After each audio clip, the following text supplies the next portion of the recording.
আর দুর্নীতি আর দুর্নীতিতে ভরায় দেশ, গোটা দুনিয়া। একবার আর দুইবার না, কতবার চ্যাম্পিয়ন হয়েছে দুর্নীতিতে। আবার জিনার লাইনে গিয়া সেঞ্চুরি করেছে। বাবা তার আপন মাইয়াটাকে হোটেলে ঢুকায় কয়, আজকের রাতের জন্য তুই আমার স্ত্রীর সমান। জোরে কবাটা নাউজুবিল্লাহ। আসবে কি করে? ঘরে ঘরে গুনাহ, লজ্জা শরম শেষ হয়ে গেছে। মোবাইলের মাধ্যমে এই পরিমাণ গুনাহ হচ্ছে, গুনার প্র্যাকটিস হচ্ছে। বাবা দেখে সন্তান গুনাহ করে, দেখেও কিছু বলে না। বাংলাদেশের ইতিহাস। ওলামায়ে কেরামরে কি পরিমাণ তোমরা গালি দাও সব আমরা জানি। কি পরিমাণ আমাদের বিরুদ্ধে লেখালেখি করো তাও জানি। এরপরও কোন আলেম একটা গালি দেয় না। তুমি আমাকে সালাম দেওয়ার কথা, কিন্তু না, আমরা মদিনার আদর্শ নিয়ে তোমাকে আগে সালাম দেই। তোমার মনটা বড় বেজার, আমরা ওদিকে না তাকাইয়া হাসি মুখে সালাম দেই। জিজ্ঞাসা করি, কেমন আছো রে বাবা? যেই র্যাব আর্মি পুলিশ বিডিআর মাদকের না বলুন, এইভাবে কত কিছুই স্লোগান। কিন্তু ওলামায়ে কেরাম বেতের বাড়ি নাই, গালি নাই, দিন নাই রাত নাই, কষ্ট করে খানা নাই, তারপরও পায়ে ধরে ধরে ধরে ধরে বিনয়ের সাথে বয়ান করে। তাবলীগওয়ালারাও বয়ান করে, পীর সাহেবরাও বয়ান করেন, মসজিদের খতিবরা, আমরা ওলামায়ে কেরাম পায়ে ধরে ধরে ধরে ধরে বিনয়ের সাথে কথা বলি। রে বাবা, কি বলি বয়ান করিয়া? সবাই হুজুর হও, টুপি লাগাও, দাড়ি লাগাও, তসবিহ হাতে নাও, এটা বলি? হ্যাঁ, বারবার সবাই একটাই বলি, বাবা তুমি কওমিতে পড়ো, আলিয়ায় পড়ো, স্কুলে পড়ো, কলেজে পড়ো, চাকরি করো, ব্যবসা করো, তুমি যাই করো বাধা নাই। তোমার কাছে আমাদের দাবি, তুমি ডাক্তার হও, ইঞ্জিনিয়ার হও, প্রফেসর হও, তুমি একজন সাংবাদিক হও, তবে দাবি আমার বেয়াদব হইও না। তোমার ব্যবহারে যেন আলেম কখনো কষ্ট না পায়, তোমার ব্যবহারে যেন মা বাবা কষ্ট না পায়, তোমার ব্যবহারে মুরব্বীরা যেন কষ্ট না পায়। তুমি ডাক্তার হইয়া চলো, জীবন সফল হবে যদি আদব নিয়ে চলতে পারো। রহমতের নবীর আদর্শ নিয়া 5 বেলার নামাজ পড়ো, মা বাবার দোয়া নিয়ে চলো, ওলামায়ে কেরামের পরামর্শ নিয়ে চলো, কোনো বাধা নাই। আমার দেশে ডাক্তারও দরকার, ইঞ্জিনিয়ারেরও প্রয়োজন, একজন সাংবাদিকেরও প্রয়োজন, আমাদের দেশে প্রফেসরের প্রয়োজন। সব মুসলমানের সন্তান ডাক্তার হবে, আমাদের বড় গৌরব। মুসলমানের সন্তান তুমি ইঞ্জিনিয়ার হবা, আমাদের জন্য গৌরব। মুসলমানের সন্তান তুমি একজন প্রফেসর হও, আমাদের জন্য গৌরব। তবে বেয়াদব হবা, এটা আমাদের জন্য অভিশাপ। দান করেছেন হাজারো লাখো মানুষের মধ্য থেকে যে আল্লাহ আমাদেরকে কবুল করেছেন, নিয়ামতের শুকর আদায়ার্থে সকলেই পড়ি আলহামদুলিল্লাহ। দরুদ ও সালাম সৈয়দুল মুরসালিন, রাহমাতুল লিল আলামিন, শফিউল মুজনিবিন, খাতামুন নবিয়্যিন, সৈয়দুস সাকালাইন, ইমামুল মুরসালিন, শফিউ আযম, রাসূল আকরাম, রহমত আলম, নবিয়ুল আরব আল আজম, হাবিব কিবরিয়া, আশরাফুল আম্বিয়া, সৈয়দুল আম্বিয়া, শফিউ মাহশর, সাকি কৌসর, আকা ইনামদার, মদিনা কা তাজদার, আফতাব নবুয়ত, ফখরে মওজুদাত, সৈয়দুল মখলুকাত, হযরত মুহাম্মদুর রাসূলুল্লাহ। সবাই পড়েন। নবীজির উপরে দরুদ পড়লে সওয়াব না গুনাহ? একবার পড়েছেন 3টা পুরস্কার পেয়ে গেছেন, 10টা গুনাহ মাফ হয়ে গেছে। দ্বিতীয় পুরস্কার 10টা নেক আমল নামায় যোগ হয়েছে। তৃতীয় পুরস্কার 10 গুণ মর্যাদা আল্লাহর আদালতে বেড়ে গেছে। বেশি বেশি দরুদ শরীফের আমল করি, হাঁটতে চলতে উঠতে বসতে সর্বাবস্থায় দরুদ কম হবে না বেশি? শুধু জেলাফির মজলিসেই দরুদ? হ্যাঁ, পৃথিবীতে যত দোয়া আছে সব দোয়ায় দরুদ লাগবে, না হয় দোয়া কবুল হবে না। মসজিদে ঢুকতে দোয়া আছে না নাই? বের হতে দোয়া আছে না নাই? দরুদ আছে, আছে না নাই? নবীজি বলেন যে দোয়ায় দরুদ নাই ও দোয়া কবুল হবে না। এজন্য মসজিদে ঢুকতে দোয়া কি? আল্লাহুম্মা আফতাহ লি আবওয়াবা, দরুদ পড়তে হবে এর সাথে। ওলামায়ে কেরাম সুন্দরভাবে শিখাইছেন, বিসমিল্লাহি ওয়াসসালাতু ওয়াসসালামু আলা রাসূলিল্লাহ, আল্লাহুম্মা আফতাহ লি আবওয়াবা রাহমাতিক। আবার বের হইতো এভাবে, বিসমিল্লাহি ওয়াসসালাতু ওয়াসসালামু আলা রাসূলিল্লাহ, আল্লাহুম্মা ইন্নী আসআলুকা মিন ফাদলিক। কমপক্ষে দৈনিক 300 বার দরুদ পড়ব ইনশাআল্লাহ। সময় থাকলে নামাজে যে দরুদ পড়ি এটা পড়ব, সময় কম হলে সংক্ষেপ এতটুকু পড়ব, সাল্লাল্লাহু আলাইহি ওয়া আলিহি ওয়াসাল্লাম পড়ব তো ইনশাআল্লাহ। দুনিয়াতে কোনো তাবিজ লাগবে না, দরুদের আমল করেন। কিসের দোকানে ব্যবসায় সমস্যা, ঘরে সমস্যা, বিপদ, কোনো বিপদ থাকবে না, দরুদের আমল, বেশি বেশি দরুদের আমল। আল্লাহ সবাইকে তৌফিক দান করেন। ঘুমের আগে বিছানায় বসে ওযু সহকারে 300 বার দরুদ শরীফ পড়ে নেবেন। সময় কম, ছোট আকারে পড়বেন, ওযু সহকারে ঘুমাবেন। ইনশাআল্লাহ দরুদের বরকতে রাসূলের সাথে মোলাকাত হতে পারে। আল্লাহ কবুল করেন। সর্বোপরি শুকর, জমিনের মধ্যে কিছু জায়গা আছে বরকতি জায়গা, আছে না নাই? কিছু মানুষ আছে বরকতি মানুষ, কথা ঠিক? মানুষের কারণে জায়গার বরকত। এত সুন্দর বাগান, আজকের ফুটন্ত ফুল দেখে যেতে পারেন না যিনি ঘাম ঝরিয়ে এই প্রতিষ্ঠা করে গেছেন। হাজারো লাখো আলেমের উস্তাদ, ওয়ালিয়ে কামেল হযরত মাওলানা আব্দুল ওয়াহাব পীরজি হুজুর রহমতুল্লাহ আলাইহি, যার দ্বীনের তরে অক্লান্ত পরিশ্রম আর অবদান। বয়ান কি করব জানি না, আয়াত যেটা নিছি রসুলের সিরাত সম্পর্কে আলোচনা, রসুলের সিরাত। আচ্ছা তরজমাটা বলে নেই 1 মিনিটে, এরপরে আলোচনা যেদিকে যায় যাক। লাকাদ কানা লাকুম ফি রাসূলিল্লাহি উসওয়াতুন হাসানাহ, আল্লাহ পাক বলেন হে রাসূল করিম সাল্লাল্লাহু আলাইহি ওয়া আলিহি ওয়াসাল্লাম উম্মতকে বলে দেন, ও দুনিয়ার মুমিনেরা, তোমাদের জন্য রসুলের মধ্যে রয়েছে উত্তম আদর্শ। হাদিসে পাকে নবী বলেন, কুল্লু উম্মতি ইয়াদখুলুনাল জান্নাতা ইল্লা মান আবা, সমস্ত উম্মত জান্নাতে যাবে, যারা নবীকে অস্বীকার করে, মানে না, তারা যাবে না। ইল্লা মান আবা, সাহাবায়ে কেরাম প্রশ্ন করলেন, হে আল্লাহর রাসূল, আপনাকে অস্বীকার করে, মানে না, তারা কারা? ক্বালা মান আতাআনি দাখালাল জান্নাতা ওয়া মান আসানি ফাকাদ আবা। নবীজি বলেন, যে আমার ইতাআত করে, ইত্তেবা করে, অনুকরণ করে, সে জান্নাতে যাবে। যে বিরোধিতা করে সে জাহান্নামী, আমাকে অস্বীকার করার কারণে।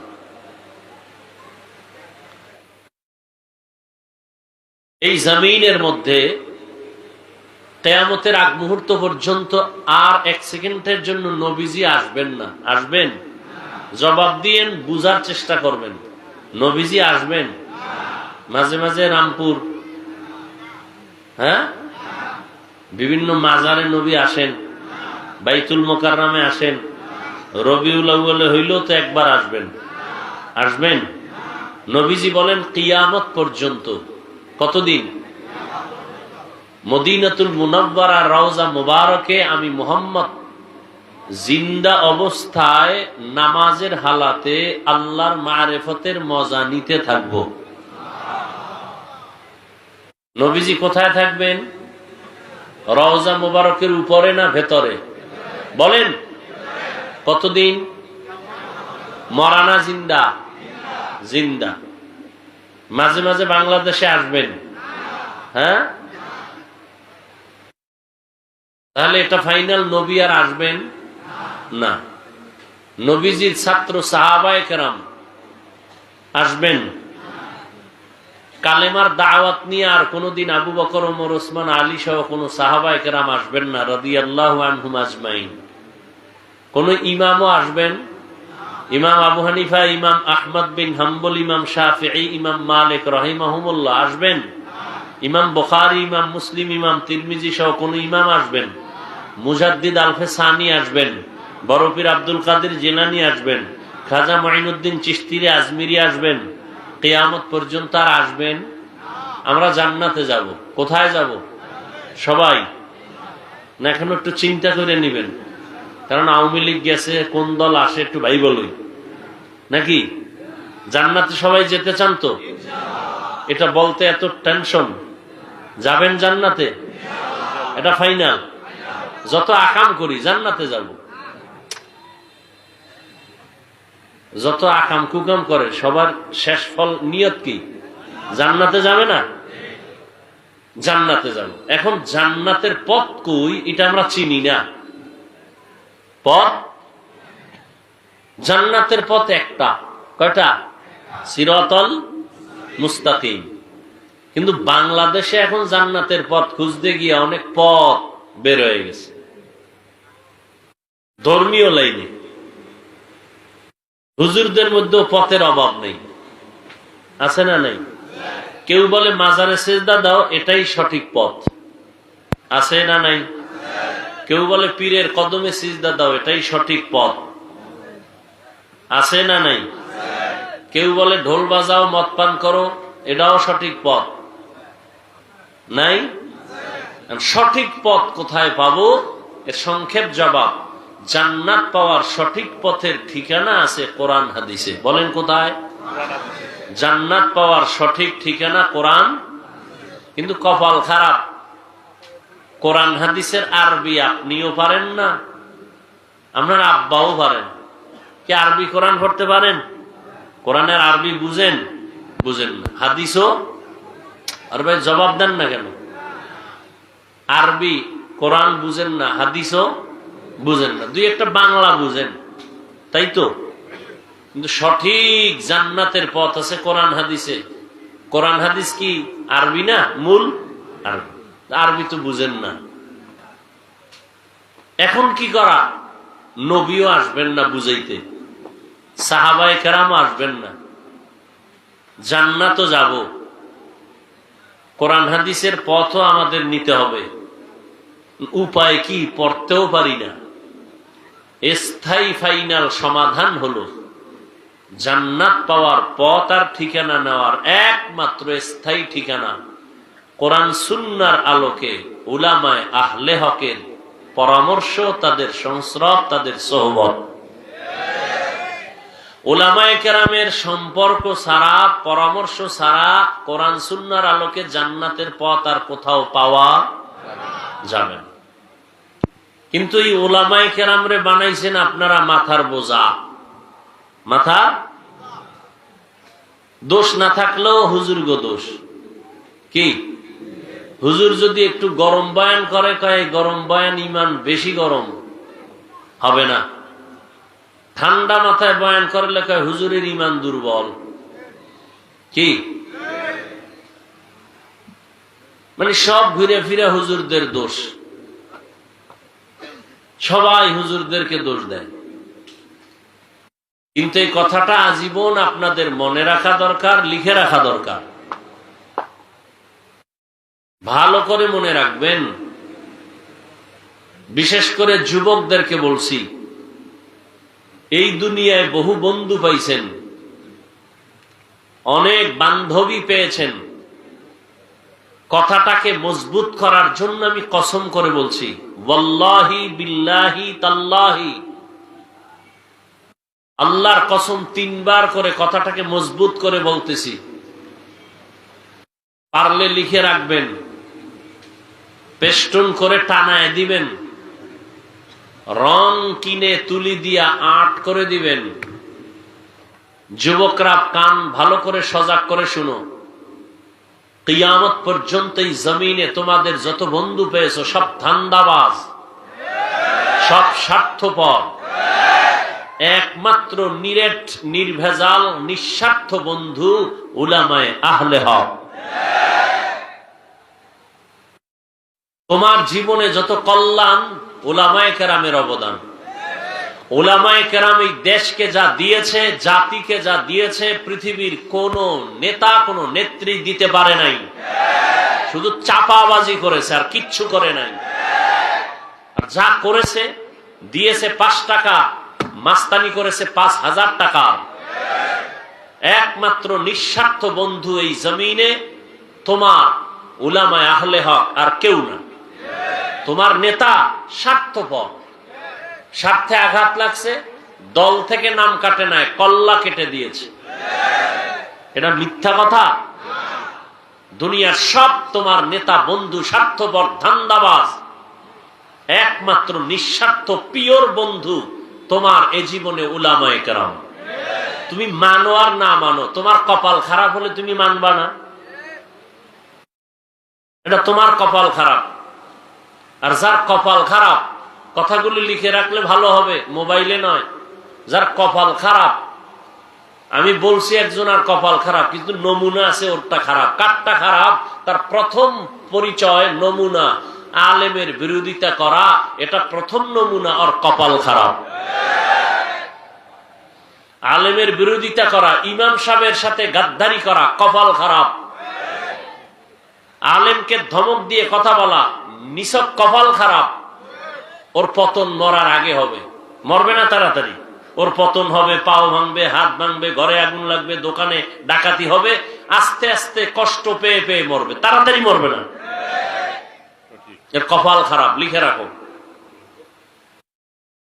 আলেম ওলামা কি দিয়েছে? এই দুনিয়ার অসভ্য, অসৎ, চরিত্রহীন মানুষগুলোকে আদর্শ মানুষ বানিয়েছে। সরকার কোটি কোটি কোটি টাকা দিয়া র্যাব, আর্মি, পুলিশ, বিডিআর এগুলো তৈরি করেও যা পারে নাই, উলামায়ে কেরাম বিনা টাকায় চোখের পানি দিয়ে তা পেয়েছে, তা করেছে। জাতিকে তা দিয়েছে, কিন্তু জাতি নিমক হারাম জেনে বুঝেও স্বীকার করে না, স্বীকার করে না। বর্তমান আমাদের বাংলাদেশে জনপ্রতিনিধির চেয়ারম্যান যারা, ইউনিয়ন, কয়েকজন আলেম আছে চেয়ারম্যান, আপনারা জানেননি? ভাই সত্য কথাটা স্বীকার করেন, মানেন আর না মানেন। জানেন? আপনাদের পার্শ্বে নবীনগর, ওখানে একজন আলেম চেয়ারম্যান আছে। হ্যাঁ, আমজাদ হোসেন আশরাফি দামাত বারাকাতুহুম। আরো পরিচিত আর একজন আছেন আমাদের দেশে, হেদায়েতুল্লাহ আজাদি দামাত বারাকাতুহুম। আরো অনেক উলামায়ে কেরাম আছেন, চেয়ারম্যানের দায়িত্ব পালন করতেছেন। খবর নেন তো, জীবনভর তো চাপাবাজি আর গাদ্দারি আর বেয়াদবি করেছেন, একটু খবর নেন তো। অন্যান্য চেয়ারম্যানের নীতি নৈতিকতার খবর নেন, আর উলামায়ে কেরাম যারা দায়িত্ব নিয়েছেন তাদের খবর নেন। মোবাইলওয়ালা মোবাইল বানাইছে, কিভাবে চালাইলে মোবাইলটা সুস্থ থাকবে ক্যাটালগ দিয়েছে মোবাইল কোম্পানি। জমিন কে বানাইছেন? আসমান কে বানাইছেন? মানুষ সৃষ্টি কে করেছেন? এই মানুষ কিভাবে চললে তার জীবন সফল হবে ক্যাটালগ দিয়েছেন কোরআন শরীফ, আল্লাহ। অতএব কোরআন দিয়ে, ইসলাম দিয়ে, রসুলের আদর্শ দিয়ে যদি দেশ চালায়, তাহলে ওই দেশে অশান্তি হবে? কখনো হবে না। যতদিন আল্লাহর দ্বীন এবং রসুলের আদর্শ বাস্তবায়ন না হবে, ততদিন চাপাবাজি চলবে, শান্তি হবে না। হুজুরদের তো আর ভোট দিবেন না, কি ও চাপাবাজি। ভোটের আগের রাত্রে টাকা খাইয়ে সব হাদিয়ায় সব শেষ, কি? এখন তো কিছু কমছে, আগে তো বলতো হুজুরেরা আবার রাজনীতি করে গা। পৃথিবীতে শ্রেষ্ঠ রাজনীতি রসুল করেছেন, রসুলের কলিজার বন্ধু ওলামায়ে কেরাম। শ্রেষ্ঠ রাজনীতি করবেন না, চোরেরা করবে, দুর্নীতিবাজেরা করবে, চাপাবাজরা করবে, ডাকাত চোরেরা করবে। ওলামায়ে কেরাম না খাইয়া অন্যকে খাওয়াবে, এটাই ইসলামের রাজনীতি। ওলামায়ে কেরাম নিজে কষ্ট করে অন্যের কষ্টের মজা বুঝবে, এটাই ইসলামী রাজনীতি। কথা ঠিক? আর দুনিয়ার পচা রাজনীতি, নিজে খাও সবটিরে না খাওয়ায় মেরে ফেলো, নিজে এসি লাগাও অন্য জায়গায় বিদ্যুতের তার কেটে দাও, পচা রাজনীতি। আর মাইকে উঠে চাপাবাজি করবে, কেউ খাবে কেউ খাবে না, তা হবে না তা হবে না, স্লোগান। সত্য কথাটাও স্বীকার করে না, কপাল এমন পুরছে, মানবে তো নাই যে স্বীকার করবে হ্যাঁ এটা সত্য, এতটুকু স্বীকার করতে চায় না।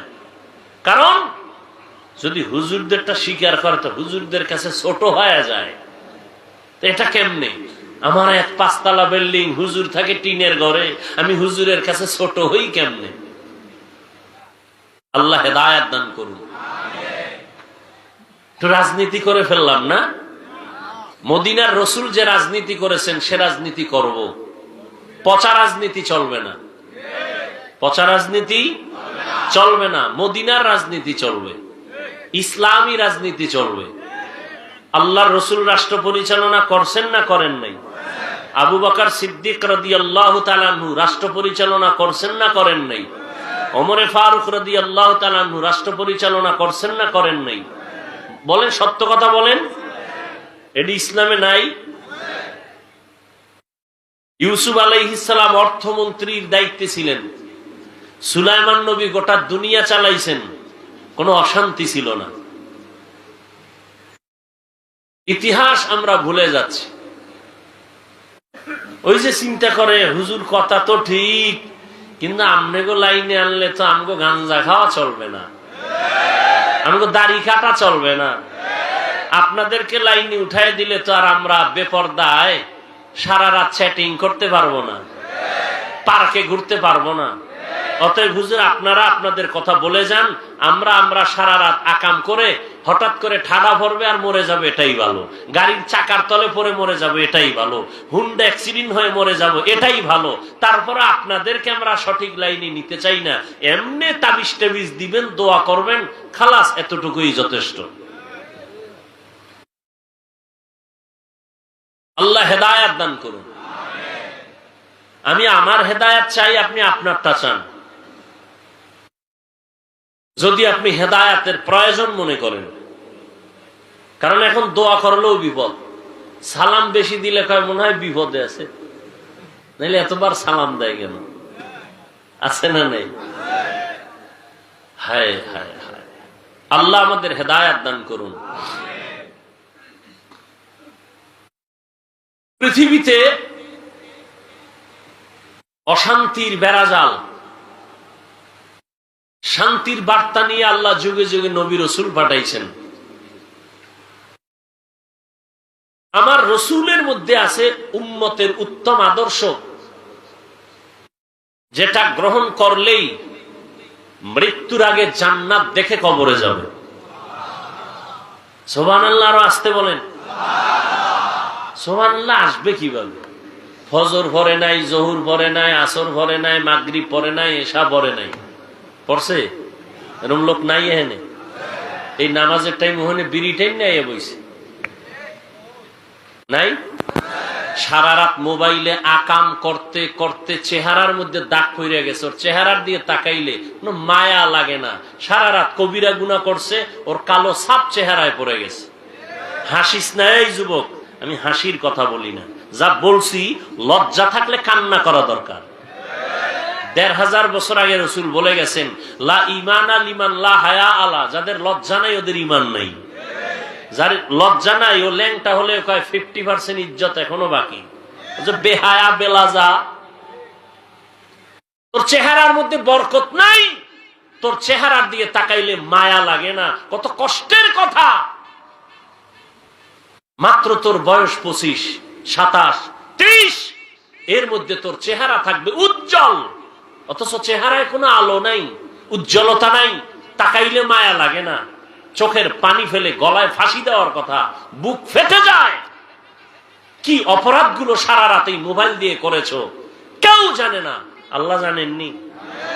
যাদের কলবের চক্ষু খোলা, ওরা দেখলেই বুঝে তুই কি অপরাধ করেছো, কপালে ভেসে উঠেছে তোর গুনার কারণে। আল্লাহ সবাইকে হেদায়েত দান করুন। ঘরের মধ্যে এত বিপদ কেন? মা বাবার অভিশাপ, এত কষ্ট মা বাবাকে দিয়েছো সন্তান, শিক্ষকের সাথে বেয়াদবি, মুরব্বীদের সাথে বেয়াদবি, বেয়াদবি করে অনুতপ্ত হয় না, আরো বাহাদুরি করে, আমি পেরেছি আর কেউ পারে নাই। এই ইকো হয় কেন? বন্ধ করো, রিভাব দাও শুধু। আল্লাহ হেদায়েত দান করুন। রাগ করতেছেন আপনারা? লাকাদ কানা লাকুম ফি রাসূলিল্লাহি উসওয়াতুন হাসানাহ। আল্লাহ বলেন, ও দুনিয়ার মানুষ, রহমতের নবীর মধ্যে তোমাদের জন্য রয়েছে উত্তম আদর্শ। কেমন উত্তম আদর্শ? মক্কার মানুষের মাঝে রহমতের নবী আসছেন। রহমতের নবী আসছেন এমন এক সময়, যেই সময় মক্কার মানুষের মতো খারাপ মানুষের জমিনে আর কোথাও ছিল না। মক্কার মানুষ এত চরিত্রহীন, এতটা খারাপ, সারা দুনিয়ার মধ্যে এত খারাপ মানুষ ছিল না। এটাও বড় কঠিন কথা। এখানে একটা সুন্দর মাদ্রাসা মসজিদ আছে, এত আলেম ওলামা, পার্শ্বের মানুষগুলো যত খারাপ হোক অন্য জায়গা থেকে একটু হলেও ভালো থাকবে, কারণ এখানে আলেম ওলামা আছে, মসজিদ আছে। কথার কথা। মক্কা নগরীতে আল্লাহর ঘর, এত দামি একটা ঘর। ইন্না আউওয়ালা বাইতিন উযিআ লিন-নাসি লাল্লাযী বিবাক্কাতা মুবারাকান ওয়া হুদা, মুবারাকান ওয়া হুদাল লিল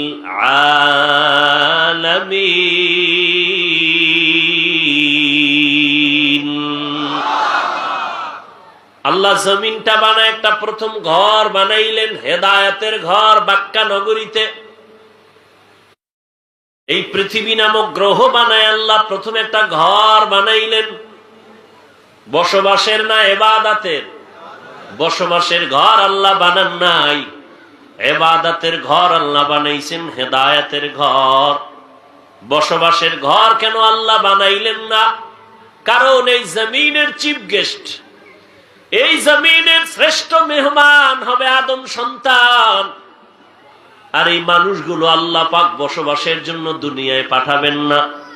ওমা খালাকুতুল জিন্না ওয়াল ইনসা ইল্লা লিয়াবুদুন। আল্লাহ মানুষ পাঠাবেন ইবাদতের জন্য। কি জন্য? ইবাদতের জন্য আল্লাহ মানুষ বানাবেন। নূরের সৃষ্টি ফেরেশতারায় জমিনের শ্রেষ্ঠ মেহমান না। আগুনের সৃষ্টি জিনেরাও এ জমিনের শ্রেষ্ঠ মেহমান না। এ জমিনের শ্রেষ্ঠ মেহমান, চিফ গেস্ট হলো মাটির সৃষ্টি মানুষ। ঘোষণা কার?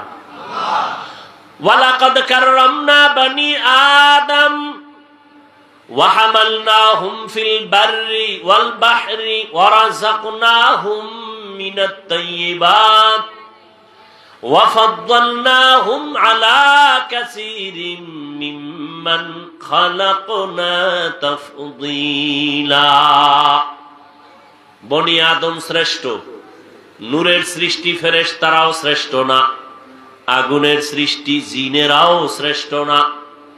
একমাত্র মানুষ মাটির সৃষ্টি হলো আল্লাহর আদালতে শ্রেষ্ঠ। ঘোষণাটা কার?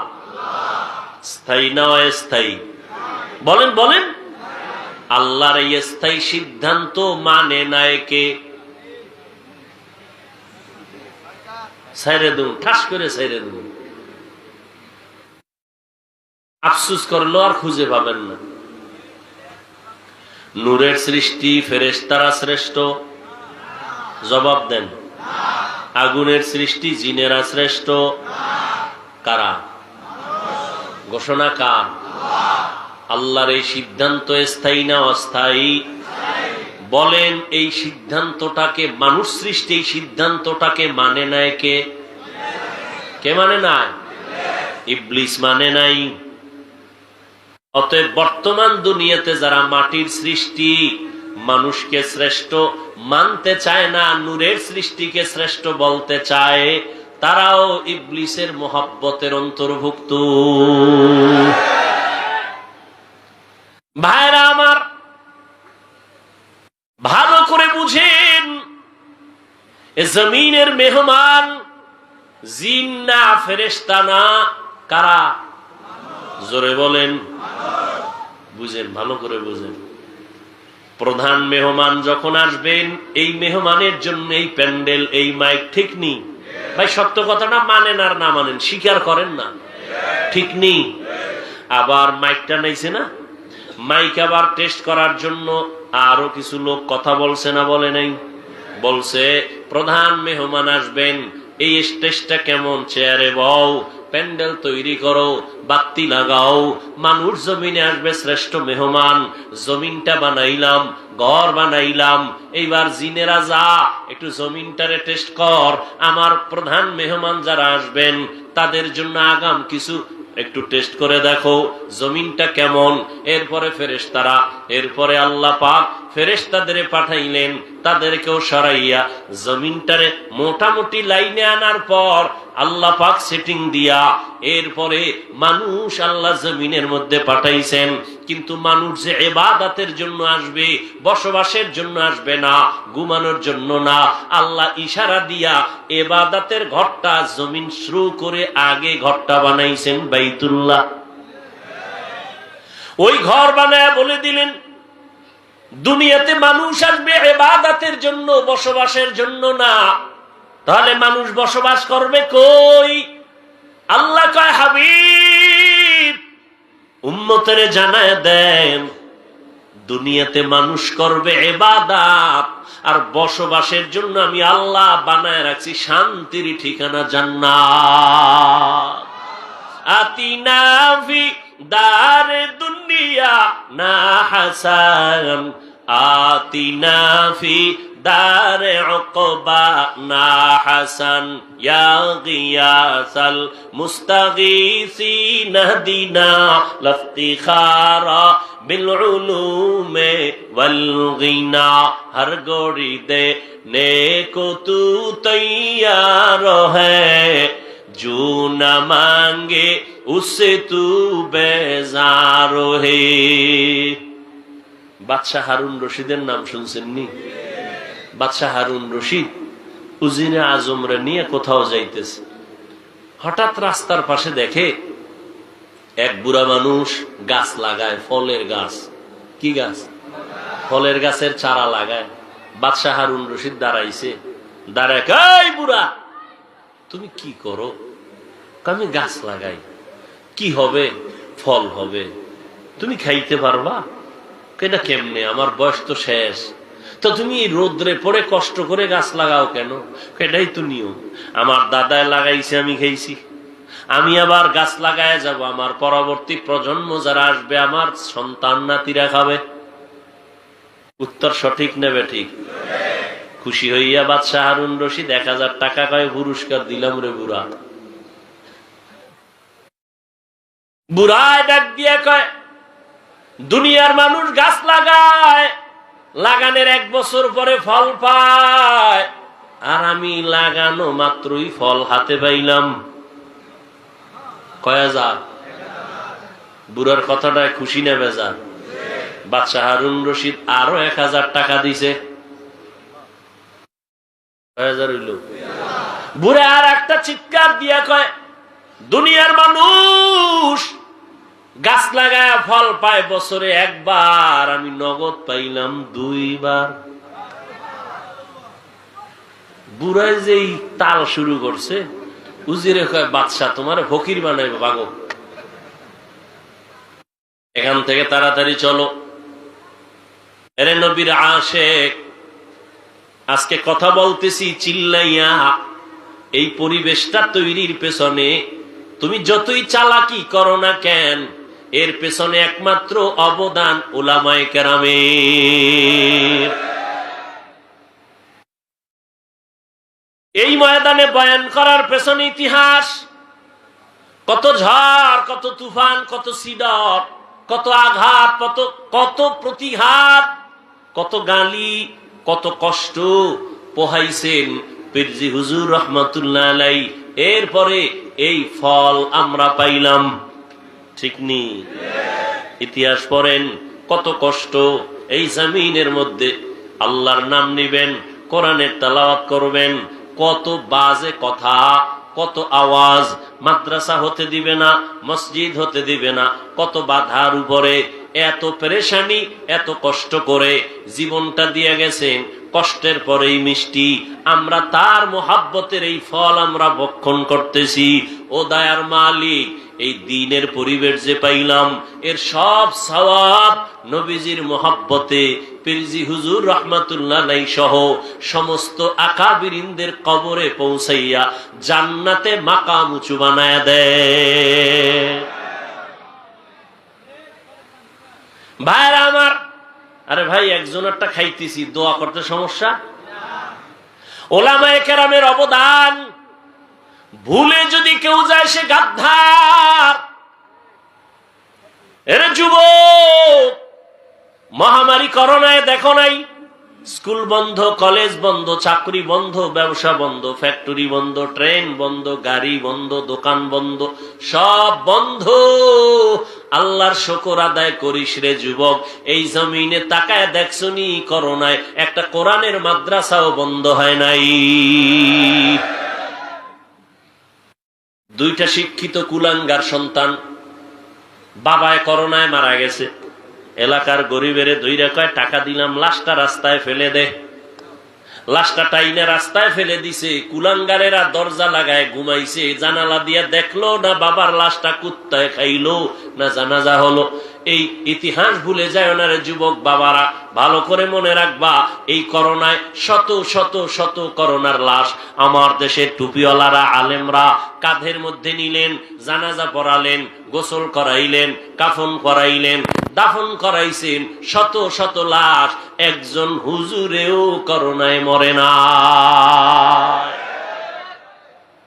ওলামায়ে কেরামের অবদান